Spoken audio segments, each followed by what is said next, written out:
da Sul-Americana, do planejamento até agora. Você rodou bastante o elenco, hoje você usou praticamente força máxima.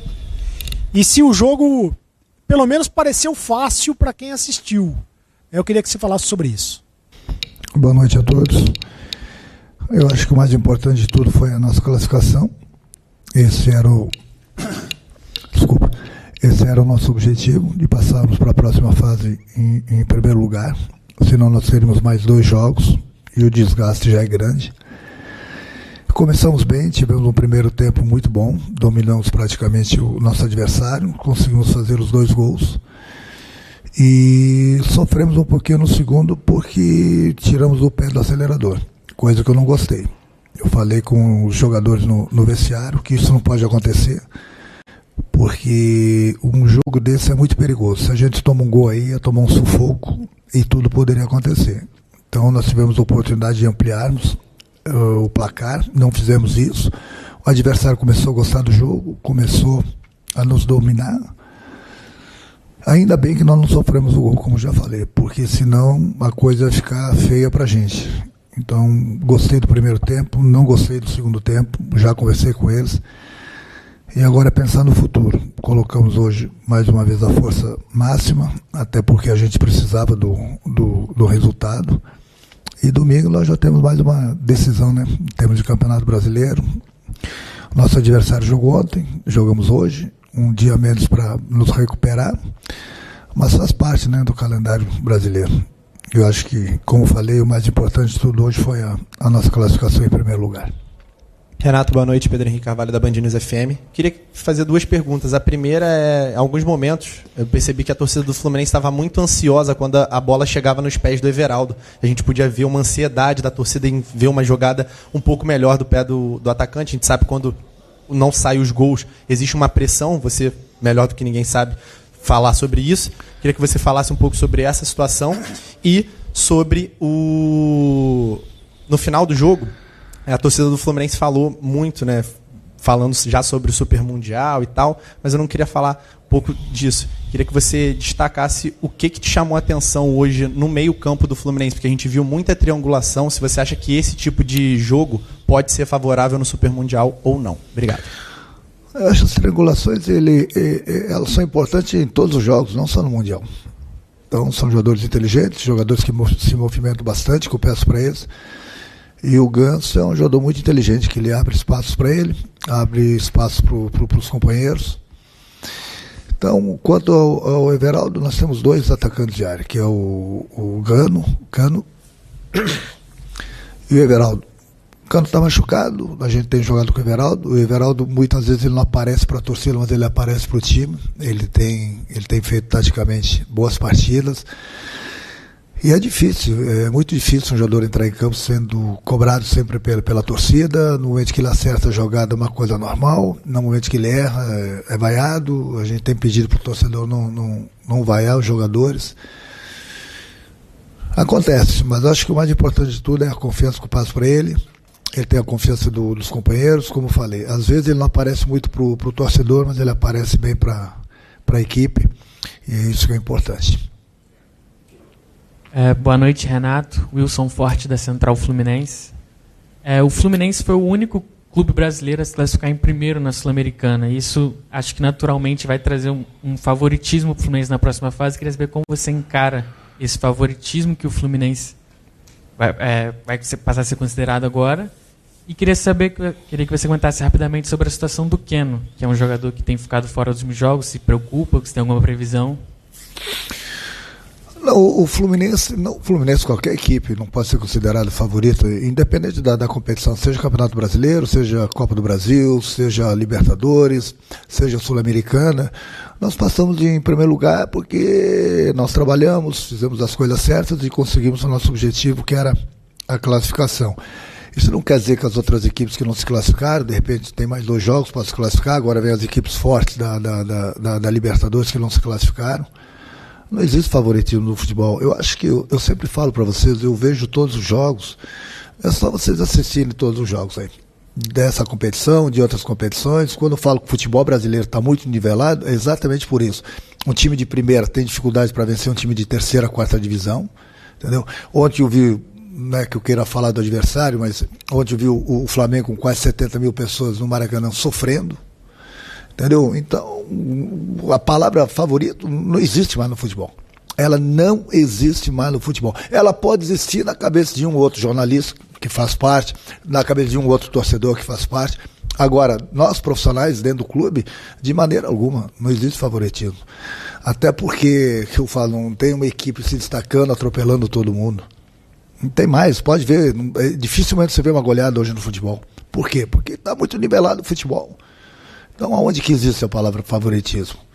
Não que você esteja falando, que você fez uma boa pergunta, mas não existe mais favoritismo, esquece que não tem mais. Quanto ao Keno, ele vem tratando, ele vem treinando, há uns dias atrás ele voltou para o campo, voltou a sentir, eles estão tendo todo o cuidado com ele tem feito tratamento, voltou novamente para o campo, e agora vamos esperar a reação do corpo dele, né? É ele que vai nos dizer se ele está 100% ou não.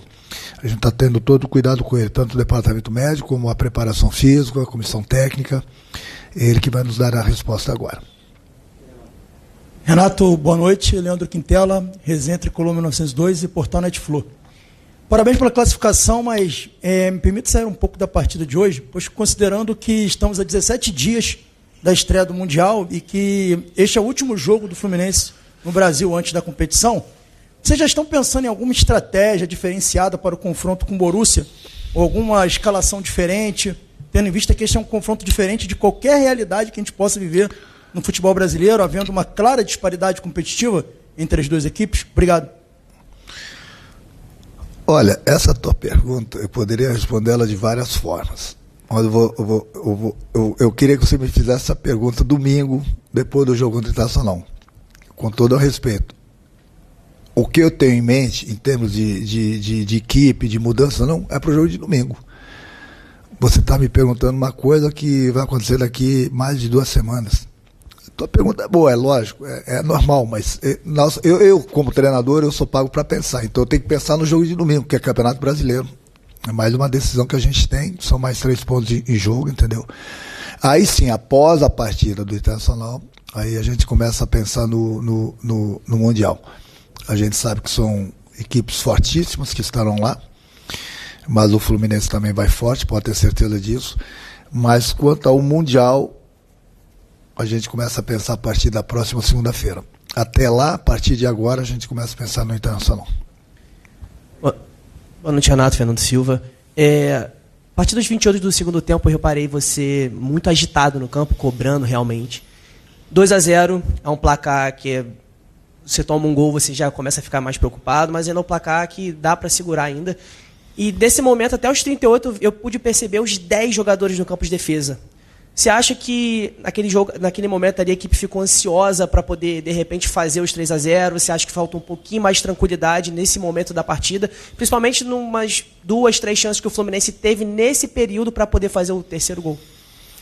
Sim, perfeito, mas o problema é que a gente estava dando muito espaço ao nosso adversário, a gente estava construindo, a gente não estava conseguindo fazer o terceiro gol, o adversário estava jogando o tudo ou nada, o adversário tomando o terceiro para ele não ia fazer diferença nenhuma, ele estava tentando achar o primeiro gol para entrar em definitivo no jogo, e esses espaços que eu não queria que a gente desse para eles. Então nós recuamos um pouco sim, justamente para a gente não dar esse espaço ao adversário, e no momento que a gente recuperasse a bola, a gente teria espaço para contra-atacar.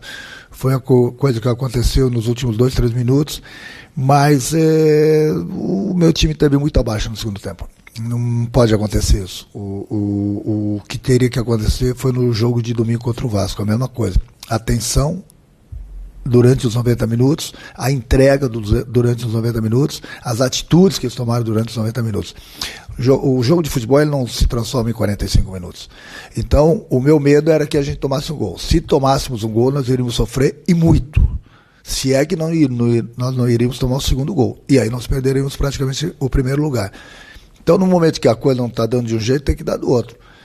Eu acho que nós queremos muito no segundo tempo. Os jogadores que entraram não deram a resposta que eu queria também. Não todos, mas alguns. Então a gente põe na conta, a gente pega esse segundo tempo como exemplo, que não pode mais acontecer o que aconteceu. E eu pego o exemplo do primeiro tempo e o jogo contra o Vasco. É essa entrega que tem que ser. Não pode ter uma entrega de 45 minutos somente. Então, muitas vezes se perde uma classificação, mesmo em casa, porque dá aquela relaxada, acha que o jogo já acabou. E o futebol está aí, ele te dá muitos exemplos. O futebol acaba quando o juiz apita. Enquanto o juiz não apitar, tudo pode acontecer durante uma partida de futebol. Renato, boa noite. Eduardo Alves, Vável Brasil.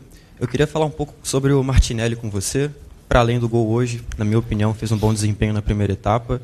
E sobre esse gol, o segundo dele na temporada. O primeiro foi justamente na sua reestreia pelo Fluminense contra o Bragantino. Mais uma vez, então, ele sendo decisivo aí para o seu trabalho também ter bons frutos. Eu queria que você falasse da sua convivência com ele. É um jogador que na última temporada, em alguns momentos, foi muito criticado pela torcida, até alvo de vaias. Então, essa volta por cima que ele tem dado, principalmente, claro, sob o seu comando, por favor. Acho que tudo é confiança, né? Essa confiança eu passo muito para o jogador, não só para o Martinelli. Procuro dar liberdade para ele, procuro orientá-lo, procuro colocá-lo durante a semana da maneira tática que eu gosto que ele jogue e dou essa liberdade para ele chegar na área porque ele tem essa qualidade, como ele, como o próprio Hércules que fez o gol lá contra o Juventude. Então eles estão entendendo direitinho o nosso trabalho. É um garoto de Xerém, um garoto criado em casa, que tem um potencial muito grande, tem nos ajudado bastante. Então é aquilo que eu falei, é fundamental sempre a conversa que o treinador tem com o jogador. Uma hora de dificuldades é aí que entra o treinador, a experiência, passa essa tranquilidade para ele, passa essa confiança. Sob o meu comando eu notei que subiu bastante produção, sim, não só pelos gols, mas é um jogador que tem toda a confiança, não só minha, mas da comissão técnica e dos próprios companheiros. Boa noite, Renato, tudo bem? Parabéns pela vitória, parabéns pela classificação. Marcos Eduardo, do canal Gato Mestre. Eu queria que você fizesse a sua análise desse tempo de trabalho que você tem no Fluminense. O Fluminense está em quinto no Campeonato Brasileiro, se classificou na Copa do Brasil e na Copa Sul-Americana também primeiro, cumpriu o seu objetivo. E uma outra pergunta que eu queria te fazer, se você já teve algum diagnóstico de alguma coisa assim, de alguma carência do elenco, se o time precisa de reforços para a sequência da temporada, se você está vendo isso com a cúpula do futebol tricolor. Obrigado. Eu converso bastante com o presidente, o nosso grupo ele é muito bom. Sempre falo para ele que, independente da posição, se o clube puder me dar mais um jogador para que a gente possa reforçar ainda mais o nosso grupo, até porque nós estamos em 3 competições, a gente precisa de um grupo grande, um grupo bom, entendeu? Esse jogador sempre será bem-vindo. Estou satisfeito com o meu grupo? Sim, mas quanto mais se eu reforçar, melhor. Quanto ao meu aproveitamento, acho que quando eu cheguei o presidente até o Mundial, o presidente me pediu 3 coisas. A classificação na Copa do Brasil, a classificação na Sul-Americana e que nós estivéssemos na parte de cima da tabela do Campeonato Brasileiro. Desculpa, as 3 coisas aconteceram. Boa noite.